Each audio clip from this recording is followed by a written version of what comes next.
syukur kita aturkan kepada Allah atas limpahan nikmat yang kita terima, sehingga kita masih diingatkan bagi kita untuk ke masjid menghadiri sholat berjamaah yang dilanjutkan dengan majelis ilmu.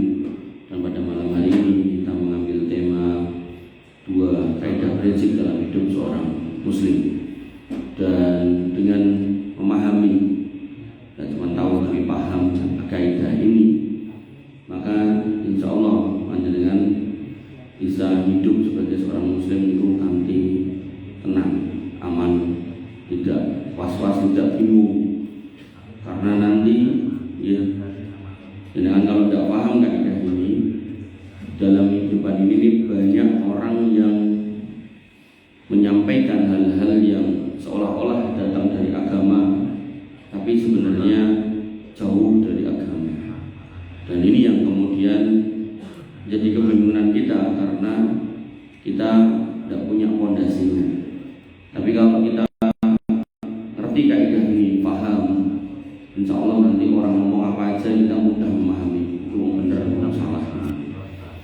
Bapak Ibu dirahmati Allah Subhanahu wa taala, sebelum sampai ke inti kaidahnya, ya, Nabi SAW bersabda yang sering saya ulang-ulang di sini, "Mastama'a qaumun fi baitin min buyutillah yatluna kitaballah wa yatadarasunahu bainahum illa nazalat 'alaihimus sakinah wa ghashiyatuhumur rahmah wa hafathumul malaikah wa dzakarahumullahu fi man indah." Tidaklah satu kaum berkumpul di salah satu rumah dari rumah-rumah Allah, yaitu masjid, membaca Al-Quran dan mempelajari isinya, melainkan Allah akan turunkan ketenangan, tenang hidupnya. Jadi orang yang mau bermajelis ilmu tenang. Kemudian waghashiyatuhumur rahmah, dan mereka akan dinaungi atau dikaruniakan rahmat. Wahafathumul malaikah, dan akan dilingkupi para malaikat, dijogo sama malaikat. Wadzakarallahu fi man indah, dan nama-nama panjenengan akan disebut di sisi para malaikat makhluknya yang dimuliakan oleh Allah Subhanahu wa taala. Bapak Ibu dirahmati Allah Subhanahu wa taala, salah satu penafsiran dari wahafathumul malaikah, malaikat akan menaunginya, itu ditafsirkan oleh seorang ulama, maknahu yaitu mereka akan ditolong dan dimudahkan dalam upaya mereka menuntut ilmu, salah satunya. Tapi sebenarnya maknanya luas sih, termasuk dengan akan dimudahkan mendapatkan rezeki, dijauhkan dari masalah, dijauhkan dari orang-orang yang aneh-aneh gitu. Dan tadi saya bilang kaidah ini yang nanti saya akan sampaikan itu menjadi pegangan ketika kita ketemu sama orang aneh. Nah, kok delalah kita karena sering bermajelis ilmu malah gak ketemu, ya tambah alhamdulillah. Tapi ini akhirnya ketemu, kita punya filternya. Walaupun mungkin dengan gak hafal banyak ayat, gak hafal banyak hadis, tapi sekiranya paham kaidah ini nanti, dengan akan mudah mengidentifikasi benar atau salah suatu perkataan yang disampaikan oleh orang yang menyampaikan agama. Bapak Ibu dirahmati Allah Subhanahu wa taala, sehingga ya, selain kita diminta untuk senang bermajelis ilmu, duduk di rumah di antara rumah Allah untuk mencari ilmu, maka kita diminta untuk juga bersemangat. Nabi SAW bersabda, "Man shallal ghadata fi jama'atin tsumma qa'ada yadhkurullah hatta tatlu'a asy-syams tsumma shalla rak'ataini." Siapa yang sholat subuh berjamaah di masjid, lalu duduk sambil mengingat Allah, berzikir sampai matahari terbit. Berzikir itu maknanya banyak. Naik bab subuh, berzikir di sini sebenarnya boleh sholat, tapi dalam konteks bab subuh tidak boleh. Berarti dikecualikan sholat. Berarti berzikir itu maknanya ketika jenengan dan acara, jenengan diminta untuk duduk di masjid untuk berzikir. Apa itu? Ya wirid itu. Subhanallah, alhamdulillah, Allahu akbar, la ilaha illallah. Atau berzikir dengan makna yang lain, bisa juga dengan membaca Al-Quran. Atau berzikir dengan makna yang lain, bisa juga dengan majelis ilmu. Makanya majelis ilmu pada subuh itu bagus. Ketika dengan menghadiri, lalu kok itu sampai nopo suruk, betul kelentu di jam 6 kurang seperempat, maka lebih. Kata Nabi SAW, kanat lahu ka ajri hajatin wa umrotin. Maka dia yang sholat subuh dan mau duduk di masjid baru pulang setelah suruk, tapi sholat dulu 2 rakaat, maka dia akan mendapatkan pahala seperti haji dan umroh. Dalam riwayat yang lain Nabi menambahkan tamatin, sempurna, sehingga panjenengan yang longgar ya bersubuh itu ampun kesesok undur jumeneng rumiyin ten mriki zikir wirid sampai suruk. Turu itu orang boten perintahnya dikir, boten dilem. Nah, pertanyaan berikutnya, nah ibu-ibu di rumah boleh nggak? Boleh. Karena ibu-ibu hukum asalnya sebenarnya sholatnya yang utama itu di rumah. Neng dengan catatan tepat waktu. Ampun mungkin sholat maghrib nyedai isya, sholat isya nyedai subuh. Gitu. Mungkin sholat subuh nyedai duha, itu boten asal. Nah, kalau memang jenengan saged di rumah tepat waktu sholat subuh, bar niku lalu dengan zikir wirid sampai suruk ditutup dengan 2 rakaat, insya Allah sama pahalanya dengan yang disebutkan tadi. Yang disebutkan tadi memang khususan buat laki-laki. Tapi apakah perempuan tidak boleh di masjid? Boleh. Dengan ke masjid boleh untuk sholat subuh, lalu kemudian zikir wirid sampai suruk, baru kemudian begitu sudah suruk sholat 2 rakaat. Nah, untuk mengantisipasi ngantuk atau mungkin biar mendapat hikmah yang banyak, nah, itu sebenarnya ditekankan atau kalau bisa diusahakan masjid itu mengadakan kajian pada subuh sampai suruk. Nah, sehingga nanti harapannya kajian itu bisa ditutup dengan sholat 2 rakaat baru sami kundur. Ini kok ditambahin sarapan bareng nggih angsal. Ning sok-sok. Niku bareng ngaosan sarapan mulai. Wonten salat suruk. Jadi mboten entuk pahala haji umroh ning entuke soto gitu. Makanya Bapak Ibu dirahmati Allah, niki perlu jenengan siasati nggih. Ini enggak menyalahkan takmirnya enggak salah. Kitanya gitu loh, kadang ini sarapannya metu dhisik terus bar sarapan langsung mulai gitu kan. Nah, kedae iki salat rumiyin, ngoten nggih. Nah, mila kula niku teng beberapa kajian pada subuh niku nggih sok ngitung sing keri salat niku nggih terbatas banget, cuma 10, enggak nyampe 20 lah.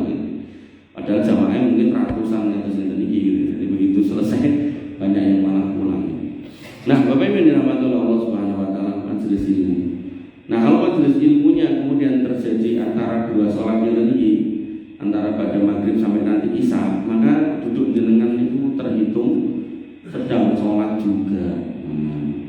Sehingga ya, tinggal ditambahi bertambah afdol majelis ilmu kali zikir kali wirid. Kali istighfar di ansal. Nah, terus hubungannya apa Mas Arul? 2 kaidah kuwi. Nah, 2 kaidah itu gitu akan dengan pahami ketika dengan kalau ya mengerti dan biasa bermajelis ilmu dengan akan mudah memahami. Makanya Nabi SAW mengingatkan, dan ini sering saya ulang-ulang kalimat ini atau hadis ini.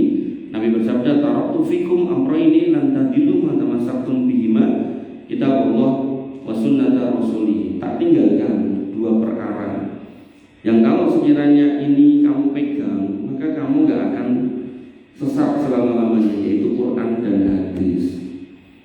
Gak nganggo jamaah orang ngangge, tapi jamaah kaum muslimin secara umum, bukan jamaah tertentu ini itu boten ya. Ya jamaah dengan semua ini loh, sebagai saudara sesama muslim, bukan terus harus formasinya formasi itu boten. Baik.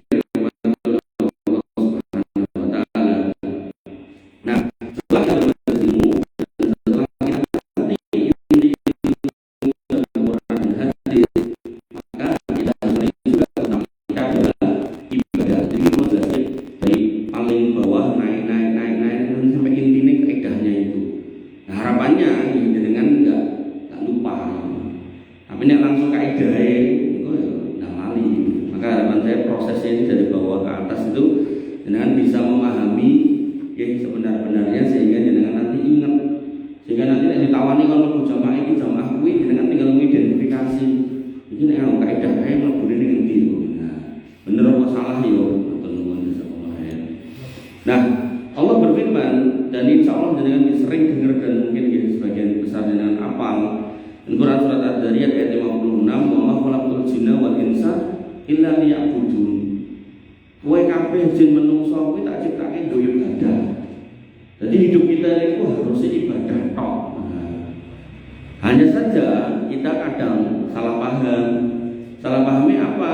Ibadah itu yang kita pahami namung sholat, poso. Sisone enggak kita anggap ibadah. Makanya pemahaman itu kurang tepat. Karena apa? Faktanya kita sholat itu sehari semalam nek ngomong ke sholat. Itu nggih namung upami 5 menit ping 5 nggih namung selangkung menit. Wis dibonusi 5 menit meneh dari setengah jam. Dari 24 jam. Berarti kan sebenarnya secara mayoritas nek kita memahami ibadah itu nggih cuma ritual-ritual itu, sebenarnya hidup kita itu kan lebih banyak gak ibadah daripada ibadah. Sedangkan Allah memerintahkan atau menyatakan nek kamu tak kasih hidup tak ciptakan itu untuk beribadah. Berarti sebenarnya kan kita melanggar toh. Pertanyaannya apakah benar kita melanggar? Nah ini yang perlu kita perjelas. Bapak Ibu yang dirahmati Allah Subhanahu wa taala. Sehingga ketika Nabi SAW naik untuk Isra Mi'raj menerima perintah sholat 50 kali dalam sehari, kemudian bertemu dengan Nabi Musa mengatakan naik lagi, minta pengurangan, dikurangi lagi 5 sampai akhirnya tinggal 5. Ini menunjukkan bahwasanya memang settingannya itu sholat nggih ping 5 niku wau dan 5 ini juga tidak boleh ditambahi jadi 6, jadi 7, jadi 8 tidak boleh. Ini gandeng uripku tercipta untuk ibadah, aku tak ibadah terus, tidak boleh. Sudah ada ketentuannya. Makanya Bapak Ibu yang dirahmati oleh Allah sampai Allah pastikan bahwasanya inna sholata kanat 'alal mu'minina kitaban mawquta. Sholat itu diwajibkan untuk kita orang beriman dan waktunya sudah tertentu, jadi nggak boleh ditambah-tambahin. Nah, kembali ke sini. Nah, terus piye Mas? Wong kita ibadah iki omong cuma setengah jam, posoknya dari 12 bulan ya cuma sebulan, kurban ini dari setahun ya cuma sekali, gitu kan? Haji dari seumur hidup ya cuma sekali, umrah dari seumur hidup ya cuma sekali, gitu kan? Zakat setahun pisan. Apalagi kalau zakat mal itu kalau punya nisabnya, nggak punya ya nggak wajib zakat. Gitu.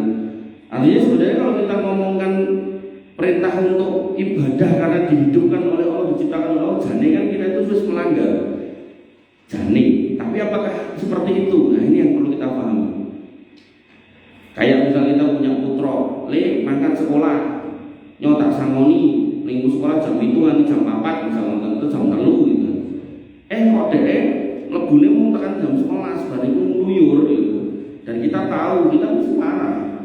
Loh kita mau sekolah malah ngayap. Nah, disitulah anak ini enggak amanah.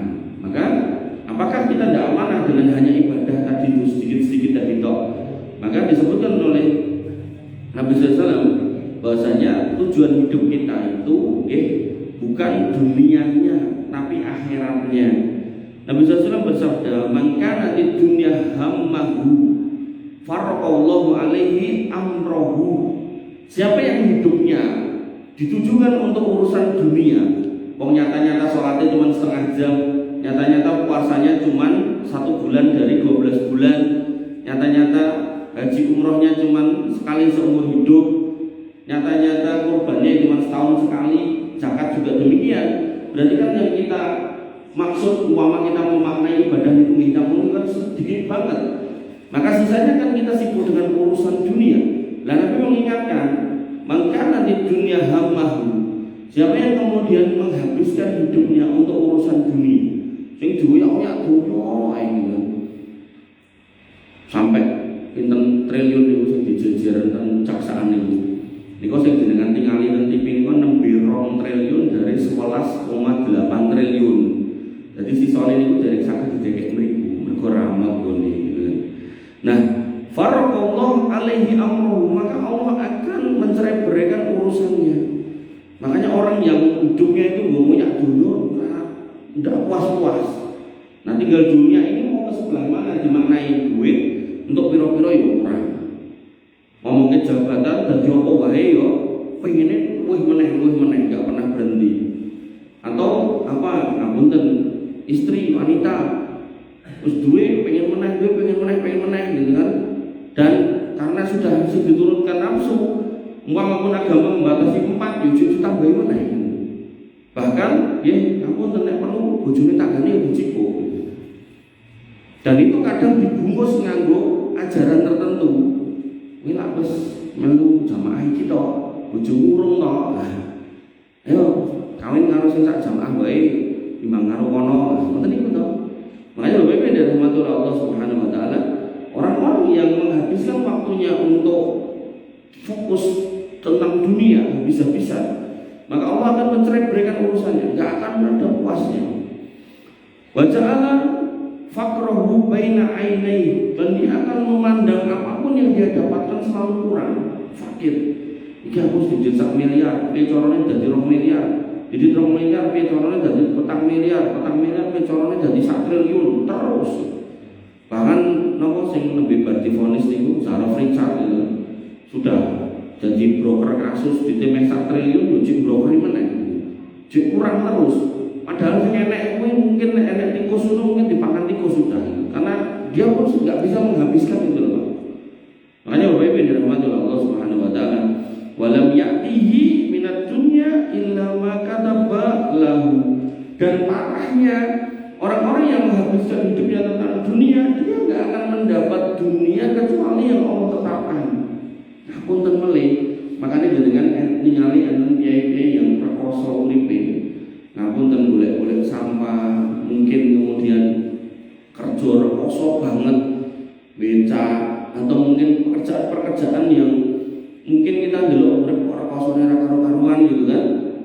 Dan ketika kita ingatkan Pak, Mas, Dik, tukang ngamen, nanti ada wong lanang-lanang direwangi nganggo napa niku benges, nganggo wig, terus dodone disuntik solikin niku. Niku kowe salat sibuk golek duit, bahasane kan ngoten to. Mbok leren ning ngamen salat sik, wong iki ora cukup, apa meneh dadak dikurangi salat, ngoten niku. Nah, maka apa yang dirahmati Allah, wah rakosone ra karo-karuan, entuke yo namung semonten, bahkan marah melih akhirate lepas. Nah, yang kedua, wa man kana til akhirah niyatahu. Siapa yang kemudian ketika hidup nawaitunya adalah akhirat. Akhirat itu pripun? Oh, aku kerja sebagai kepala keluarga, ben iso nafkahi anak bojo, ben mereka makan makanan halal. Itu niat akhirat itu ngoten niku. Ben anakku pinter, ben nek pinter iso kenal Gusti Allah. Engko nek wis kenal Gusti Allah ben dadi hamba yang sholih. Aku dodol yo jujur, mergo aku ngerti nek jujur ki mujur, nek hapus-hapus ajur. Bahasa-bahasa seperti itu kita tanamkan dalam mencari dunia. Maka Nabi mengatakan mengkanatil akhiratu niyatahu. Dalam bekerja dia yang dia cari akhirat, dalam berinteraksi dengan orang yang dia cari akhirat, dalam menyikapi orang tua yang dia cari akhirat. Kadang orang tua niku nggih, sok-sok niku nggih nek dijak ngomong itu sok-sok saurane kan ning kuping panas, itu sabar dadi wong tuwa ngoten iki. Nah, maka jama Allahu amrahu, maka urusannya yang terpisah-pisah jauh akan dikumpulkan. Surah usah mikir rono-rono dicedak semua. Wa ja'ala ghinahu fi qalbi, hatinya dipenuhi dengan rasa cukup, kekayaan. Entuk akeh alhamdulillah, entuk sidik alhamdulillah, bahkan orang entuk alias kurang ya alhamdulillah ala kulli hal gitu. Wa atatu dunya wa hiya raghimatu, dan dunia didatangkan kepadanya dalam kondisi terhina. Kadang lagi butuh duit ya, karena kita ini berusaha untuk jujur, tidak melakukan perbuatan-perbuatan yang dilarang agama, korupsi dan seterusnya, tidak. Tiba-tiba ada yang datang ngekei, tiba-tiba ada yang datang ngeteri, tiba-tiba ada yang datang traktir. Makanya Bapak Ibu yang dirahmati Allah, hadis ini ya, menjadi penjelasan bahwasanya memang benar hidup kita yang dalam bentuk ibadah ritual itu cuma sebentar. Sholat yang namun setengah jam dumugi sak jam mau, kosongnya namun sebulan tok di antara 12 bulan dan seterusnya tadi. Tapi Nabi sudah memberikan kisi-kisi bahwasanya pastikan sisanya itu ketika kamu gunakan untuk mencari dunia, itu pun tetap harus diniatkan untuk akhirat. Nek jenenge niat akhirat niku nek dodol nggih enggak boleh nipu, nek nimbang ya enggak boleh curang, nek megang amanah ya enggak boleh merucut, enggak boleh khianat. Ngoten sampai Nabi mengingatkan ciri orang munafik niku nek janji blenjani, nek ngomong ngapusi, nek dikai amanah enggak amanah. Makanya Bapak Ibu yang dirahmati Allah Subhanahu wa taala, tenriku benang merahnya. Nah, kemudian dirumuskan oleh ulama, salah satunya Syekhul Islam Ibnu Taimiyah tentang makna ibadah. Jadi pemahaman bahwasanya ibadah niku namung salat, namung puasa, namung zakat, namung haji, umroh, kurban lan sapitulute niku dikoreksi sama Ibnu Taimiyah.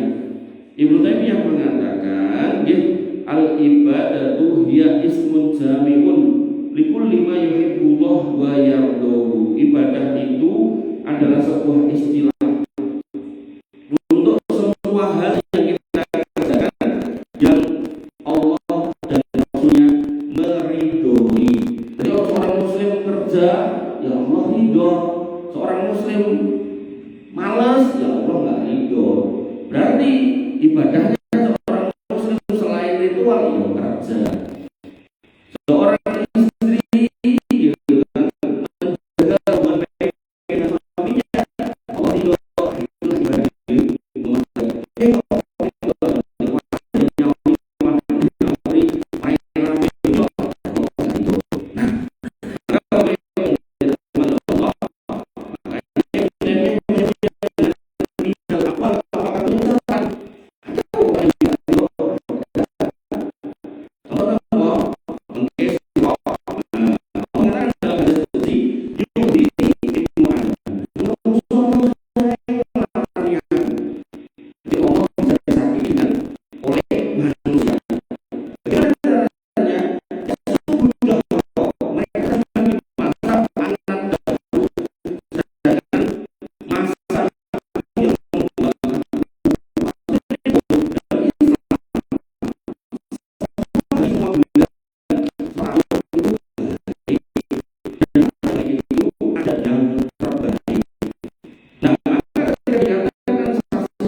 Yang di situ mendatangkan keridhaan Allah. Niku dari sisi ucapan. Dari sisi al-wal amal kata Ibnu Taimiyah, ibadah juga termasuknya di dalamnya adalah ucapan. Maka orang-orang yang berucap ada di Allah. Amal buat ada orang yang beramal yang itu benar, ada orang yang bersihkan perawatan dan keselamatan saja.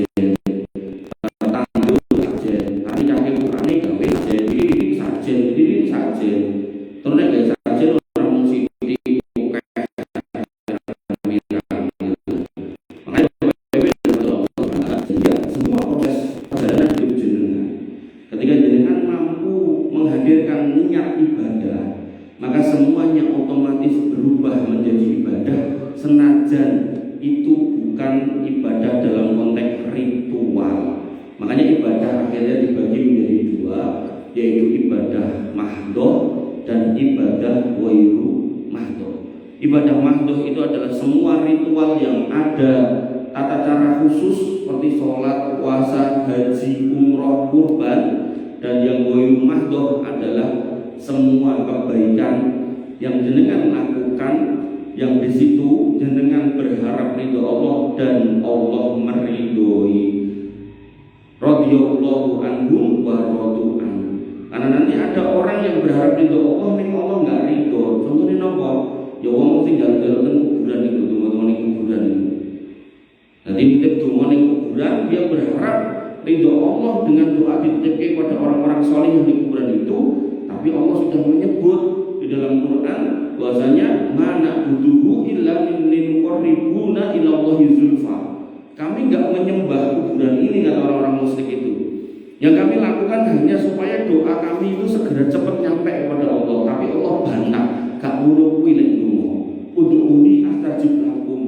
Donga langsung ning aku, njaluk ning aku tak kabulno. Ora usah nitip-nitip donga. Kalaupun jenengan mau nitip doa, maka titipkan sama orang yang hidup ketika dia sedang melakukan amal kebajikan. Sinten? Ya biaya yang naik haji dengan nitip doa namun orang enggak apa-apa kalau itu. Atau mungkin orang-orang yang jenengan yakini ya mustajab doanya, dan mustajab doa ini enggak harus ustaz, enggak harus kiai, enggak harus sinten boten. Jenengan mungkin belum tahu, barangkali ada orang-orang yang ketoknya biasa tapi sebenarnya ketika dia berdoa itu selalu terkabul. Makanya ketika jenengan lihat ada orang yang khusyuk selalu ke masjid, sholat dan niku nek jenengan punya masalah kayak dia saya ketemu Mas, Pak, D, Mbak, pangdongake kula supaya ngeten mangcobi insyaallah mungkin saged, karena doa orang-orang yang seperti itu terkadang itu dengan Allah Subhanahu wa taala tidak ada hijabnya. Bapak Ibu yang dirahmati oleh Allah Subhanahu wa taala, nggih. Maka murid dari Ibnu Taimiyah juga memiliki definisi atas ibadah. Beliau mengatakan, Ibnu Qayyim al-Jauziyah, al-mahabbatu ma'al khudu' ya al-ubudiyah alladhi khuliqal khalq li ajliha wa innaha ghayatul hubbi bi ghayati dhulli wa la yasluhu dzalika illa lahu subhanahu. Kecintaan yang disertai ketundukan itulah ibadah yang menjadi tujuan manusia itu diciptakan. Karena hakikat ibadah adalah puncak cintanya kepada Tuhannya, Rabbnya, dengan merendahkan diri. Jadi kalau jenengan bisa melakukan amal apapun dan di situ jenengan berharap pahala di sisi Allah, maka itu terhitung ibadah. Dan semua itu tidak layak diberikan kecuali untuk Allah Subhanahu wa taala. Jadi kalau misal jenengan yang masih sekolah, ya, mas-mas ini misal kuliah sekolah, niatnya boleh ilmu, beda wong Islam sing pinter, wah niku setiap berangkat sampai lulus terhitung ibadah. Napa mulai mesti niatnya mau nek pinter wong kampungku meh tak jajaki wong pinter-pinter kabeh, niku wah tambah luar biasa melih. Tapi nek pinter wong kampung tak pinteri ya, itu. Nah, kemudian ada juga orang yang berdagang melihatnya, aku dagang jujur. Ben kaum muslimin itu nek cara tuku gula itu ora kelong, ora ketan sagram, ora kelong, malah nek tak kunjuli. Aku nek dodol daging bismillah tak belah dhewe nganggo bismillah. Karena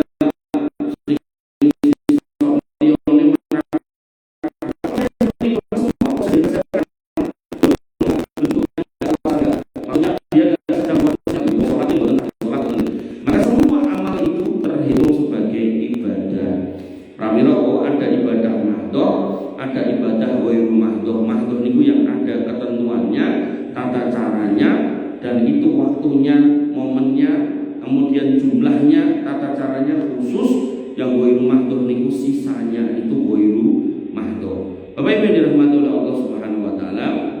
Nah, yang ibadah mahdoh ini yang kita kenal sebagai ibadah ritual.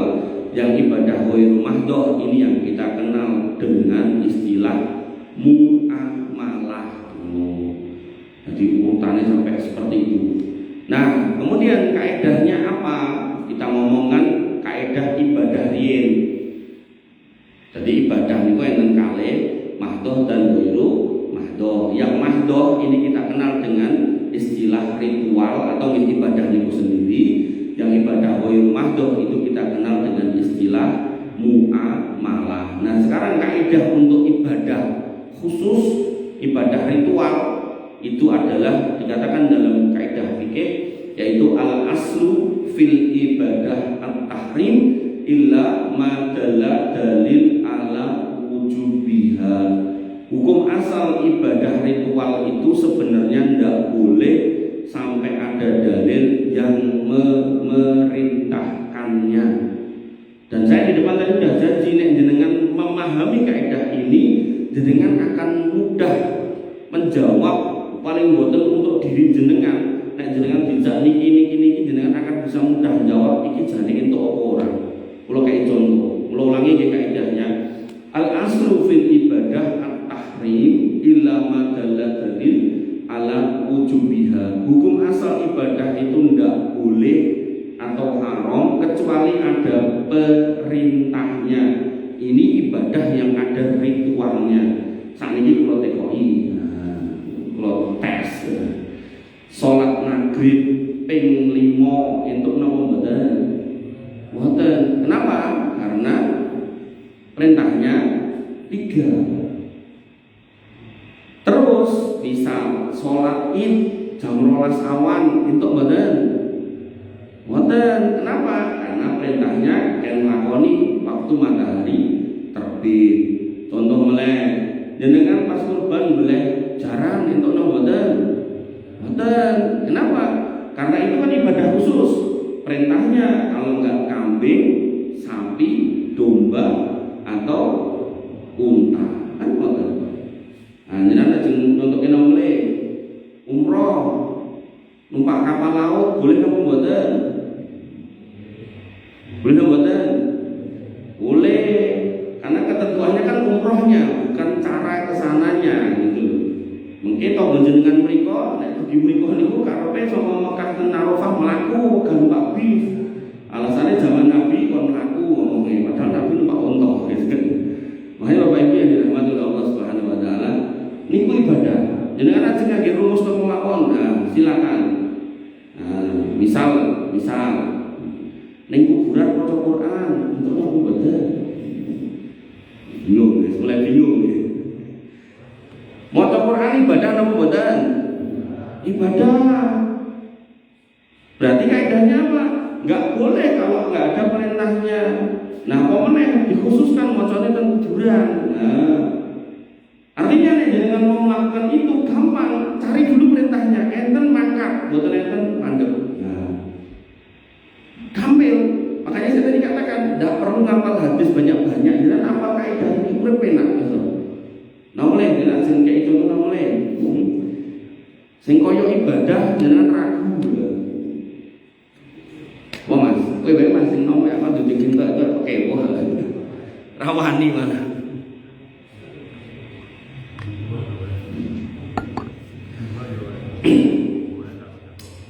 Apa Om? Kayak contoh apa? Jadi kalau yang sifatnya ritual ibadah niku ada tata cara khusus, bacaan khusus, waktu khusus, hitungan khusus, itu maksudnya ibadah. Jangan dilakukan sampai ketemu perintahnya. Nek enggak ada, stop. Nek ada, lanjut. Niku nek ibadah. Bapak Ibu yang dirahmati oleh Allah, dalilnya apa kok sampai kaidah ini muncul? Nabi mengatakan, man amila amalan falaisa lahu amruna fa huwa raddun. Sapa sing ngamal niate golek ganjaran ning gak tak contoni, gak entuk apa-apa. Nah, kan memang kalau kita nggak dapat apa-apa. Makanya Bapak Ibu yang dirahmati oleh Allah Subhanahu wa taala, yang harus jenengan pahami kaidah ini ya, akan menjaga jenengan paham, sekali lagi paham ya bagaimana cara mendudukkannya. Ini ibadah orang. Saya kalau TKI, aku ya kadang terlintas, kadang boten. Di dalam Islam ada namanya puasa Ayyamul Bid, puasa di hari-hari putih. Nah, dalam Islam hari-hari putih itu tanggal 13, 14, 15 Hijriah. Pergone mungkin tanggal 15 ini bulan niku bunder seser padang bulan padange kaya rino kan ngoten to. Nah, niku puasa Ayyamul Bid 13, 14, 15 bulan Hijriah.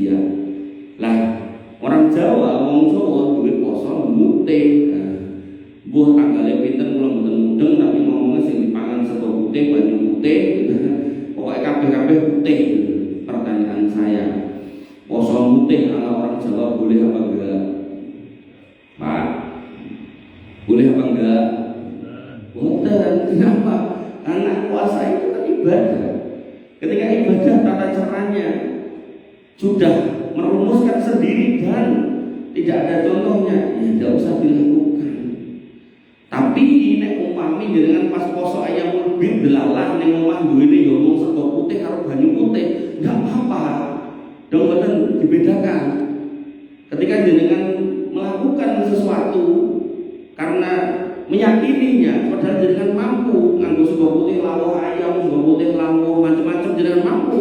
Ning jenengan meyakini afdholiyahnya kudu sego putih karo banyu putih tok, pokoke putih-putih gitu kan.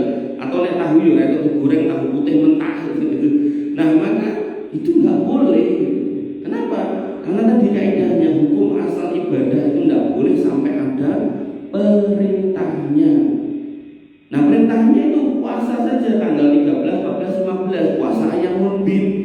Nah, ritual tambahannya dengan makan makanan yang putih, minuman putih, nek perlu yo nganggo klambi putih, ketok putih itu enggak ada.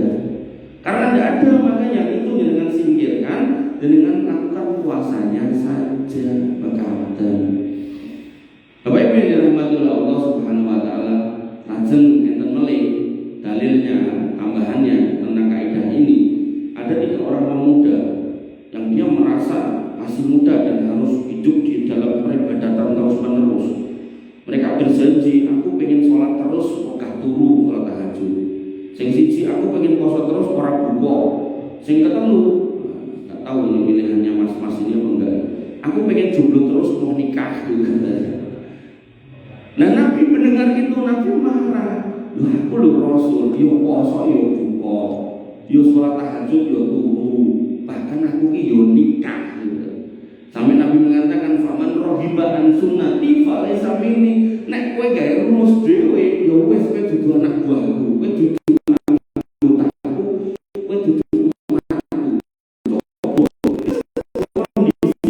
Ya harusnya mikir pakai kamu ngapain satu ini lagi ada orang. Oh iya iki kok dadak motor iki semene dadak dilakoni ning kene terus carane dadak ngubung kene gerakane kudu enak ngene. Nek wong ngoten berarti kuwi ibadah. Pertanyaan berikutnya, dalilnya nek napa mboten? Enggak ada, stop Pak. Stop. Tapi nek enten sumoga ngapain? Lanjutkan. Bapak Ibu yang dirahmati Allah, niku kaidah untuk ibadah. Nah, kaidah yang kedua untuk muamalah. Nah, ini pun ujung materi. Nah, nanti tinggal dengan terapkan dengan pakai ini kaidah seumur hidup dengan sampai dengan wafat. Ya, kaidah yang kedua, al-aslu fil muamalah al-ibahah. Hukum asal dalam muamalah ibadah mahdoh itu boleh. Kabeh itu illa madalla dalil ala tahrimiha, kecuali ada dalil yang melarangnya. Berarti kebalikannya ibadah mahdoh tadi. Nah, ibadah mahdoh tadi semuanya enggak boleh kecuali ada perintahnya. Nah, muamalah semuanya boleh kecuali ada larangannya. Contoh ini ngombe banyu tekan untuk mboten mak. Angsa, kenapa?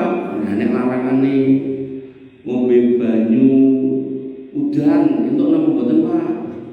Angsa, karena enggak ada larangannya. Ngombe banyu tapeh untuk ora Pak. Angsa, kenapa? Gak ada larangannya.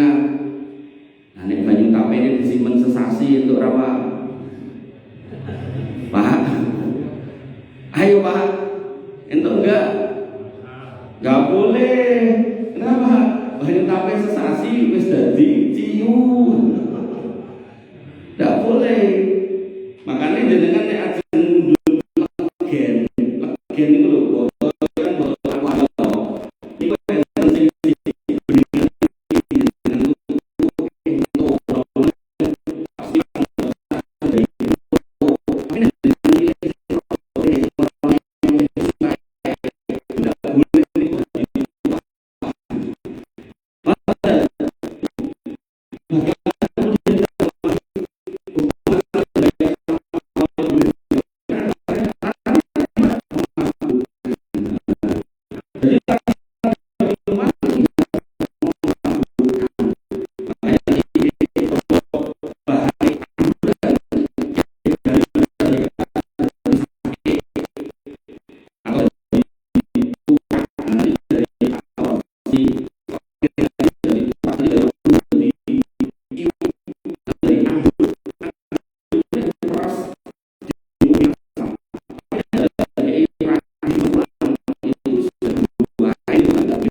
babi angsal mboten? Mboten, haram toh. Nah, ayam yang digoreng kanggo minyak babi angsal mboten? Mboten. Jadi ayamnya halal tapi menjadi haram karena digoreng pakai minyak babi. Nah, kerja misal kerja jadi satpam angsal mboten? Angsal. Kok satpame ning diskotik angsal mboten? Mboten. Mergone sing dijogo tempat haram. Mboten. Dong mboten. Dadi sopir angsal mboten? Angsal. Nyopir gali angsal mboten? Mboten. Dadi jenengan sing dadi sopir nggih ampun nyopir wong ora cetha wonten niku. Dadi kurir angsal mboten ngirim paket. Angsal. Makan narkoba angsal mboten? Mboten. Kenapa? Kita dilarang makan narkoba yang memabukkan, otomatis menjadi fasilitatornya ya tidak boleh gitu loh Pak. Makanya ketika dengan paham kaidah ini penak rasa dadakan ini dalil. Makanya kemudian nggih ngejenenge wong ra mudeng takok atau sama guru nih. Apa hukum makan anjing? Boleh guru ndak tekok, boleh orang di Quran ya. Sing tekok ya tambah males to. Wong aku tekok pengen jawaban cepet lah wong golek Quran dhewe. Nah, saniki pertanyaan itu bisa jenengan jawab saniki. Makan anjing boleh enggak? Mboten. Kenapa? Ada larangan makan anjing? Enggak ada. Nah, kemana kok jadi dikatakan enggak boleh? Ya karena Nabi melarang dalam arti melarang makan binatang yang bertaring. Nah, ketika binatangnya bertaring, nah, tinggal anjing itu bertaring apa enggak? Oh ternyata bertaring, ya udah. Enggak usah ditandai, ini dudu taring kok, kuwi mau untuk sing modot ya padha wae to gitu. Makanya BPP dan Allah Subhanahu wa taala pun tadi iki jenengan sing tekok napa kula jawab dengan kaidah dua niku. Enten mboten nek mulih aku. Drak tekok drak. Mewakili bapak-bapakmu iki lho, Drak. Mas Tris, tekok Mas Tris. Iya, Pak. Oke, mangan biawak entuk ra kali jomblo kayak biawake. Pertanyaannya, biawak bertaring apa enggak? Enggak. Taring genah nek anu kowe dadak dicekel kaya dicopot. Situ satu itu. Kemudian yang kedua, nggih, dia memakan bangkai. Memakan bangkai itu mengindikasikan bahwasanya ini binatang yang tidak baik. Nah, maka itu juga tidak boleh yang kedua. Kemudian yang ketiga, Nabi pernah membolehkan binatang namanya dog. Ning dalam terjemahan kitab-kitab ini terjemahan bahasa Indonesia dog niku diterjemahke biawak. Aku kleru jane. Dog niku boten biawak. Dog niku kadal gurun. Kadal gurun niku panganane tanduran. Jadi nek dikiyaske, dianalogikan ke biawak niku klentu.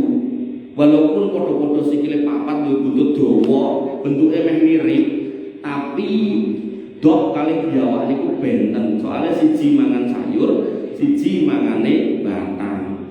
Lah lalu dog niku nek jenengan pengen mangan sing kaya dog ten Indonesia, niku sing nyedaki niku mboten biawak, tapi iguana. Jadi nek jenengan pengen mangan dog niku wau, sing mirip wonten niku iguana. Jadi nek gadah rencang apa sederek duwe iguana gede, beleh wae bro. Ngoten kok ngono napa? Paling kon bayar sik setengah nek tak belehke. Maka Bapak Ibu dirahmati Allah, niku ada yang mau nanya lagi. Apa? Bekecot. Oke. Kaidahnya tadi semuanya boleh. Muamalah niku berarti panganan, minuman, gawean, pakaian, semuanya boleh kecuali ada larangannya. Bekecot, adakah larangannya? Tidak ada. Pengkiasan atas binatang yang dilarang seperti bekecot, ya tidak ada.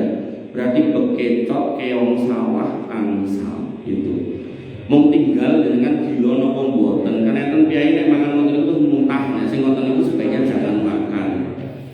Pun ajeng nyoba mulai. Cecak, oke. Semuanya boleh kecuali ada larangannya. Dalam kasus cecak banyak dalil yang memerintahkan untuk dibunuh. Binatang yang diperintahkan untuk dibunuh tidak boleh dimakan. Binatang yang diperintahkan untuk dibunuh tidak boleh untuk dimakan. Contohnya cecak, tikus, Ula niku enten dalil perintah untuk membunuhnya. Jadi nek enten perintah ken mateni ndak boleh dimakan. Dong boten. Jadi jenengan sing biasa ngemploki cecak kan prei riyen. Ganti liya ganti ngemplok napa gitu. Enten le tekek ya padha, tekek niku padha kaya cecak. Nah itu. Oleh ya ora kudu panganan. Kerja itu orang kafir. Larangannya ada enggak? Nah, tidak ada selamanya. Selama dengan waktu kerja itu tidak diatur-atur terkait ibadah. Ketika misal saya pernah punya santri niku sanjang sama saya, dulu pernah kerja sama orang kafir di Jakarta Utara. Niku Jumatan ini gantian. Kowe jatahmu Jumat ganjil, sing kowe Jumat genep. Nek ngoten niku boten ansal. Atau misal nggih ibu-ibu putrine kudungan terus melu wong kafir, kowe nek pengen kerja ini rasa kudungan itu ndak boleh. Kayak sebagian rumah sakit non muslim di Solo. Niku nek pas dengan mlebet perawatnya ra kudungan. Engko ning parkiran do nganggo kudung. Nah sing ngoten niku mungkin garwane ditekoki. Atau sih, ngoten niku gak boleh nggih. Pun enten le penadan. Nek enten kula jawab nek mboten kula cekake. Pun malah ampun. Bapak